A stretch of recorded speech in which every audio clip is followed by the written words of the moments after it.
राज्य के पूर्व उप मुख्यमंत्री सचिन पायलट बीकानेर में सोमवार को बीजेपी पर जमकर निशाना साधा। साथ ही मीडिया से बातचीत करते हुए उन्होंने अपनी ही सरकार को घेर लिया। पायलट ने कहा, केंद्र सरकार ने किसानों के साथ वादा खिलाफी की है। किसानों की आय दोगुनी करने को कह रहे थे, लेकिन ऐसा कुछ नहीं हुआ। आज किसान पर चौतरफा मार पड़ रही। डीजल, पेट्रोल, बीज के दाम बढ़ गए। इस दौरान उन्होंने राज्य में हुए पेपर लीक मामले पर कहा कि वह इस घटना से बेहद आहत है। मीडिया से बातचीत करते हुए सचिन पायलट ने कहा, राजस्थान में जिस तरह से एक बार कांग्रेस एक बार बीजेपी सरकार आती है, हमें उस मिथक को तोड़ना होगा। इसके लिए हमें एकजुट होकर काम करना होगा। जनता का आशीर्वाद हमें तभी मिलेगा जब हम एकजुट होंगे। उन्होंने पश्चिमी राजस्थान के दौरे को सियासत से जोड़ने पर कहा, मैं प्रदेश कांग्रेस का 6.5 साल का अध्यक्ष रहा हूँ।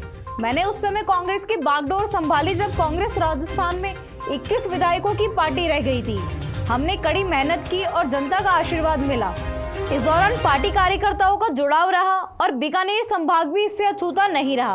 आज भी मुझे वही प्यार मिल रहा। पेपर लीक की घटनाओं को लेकर सचिन पायलट ने कहा, मैंने इस मामले पर अपना स्टैंड क्लियर कर दिया है। मैं इस तरह की घटनाओं से आहत हुआ हूँ।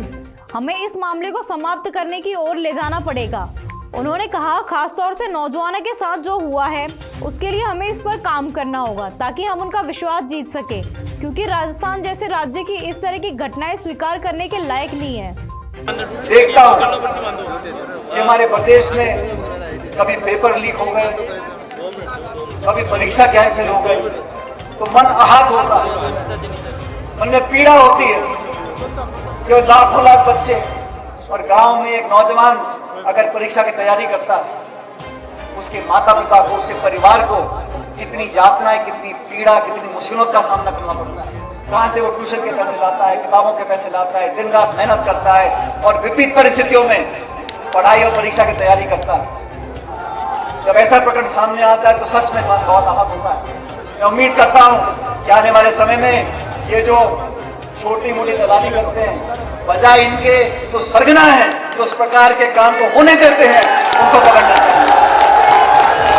क्योंकि इस देश का नौजवान अगर सही रास्ते पर नहीं चलेगा, उसको उसकी मेहनत का फल नहीं मिलेगा, उसके विश्वास में कमी आ जाएगी।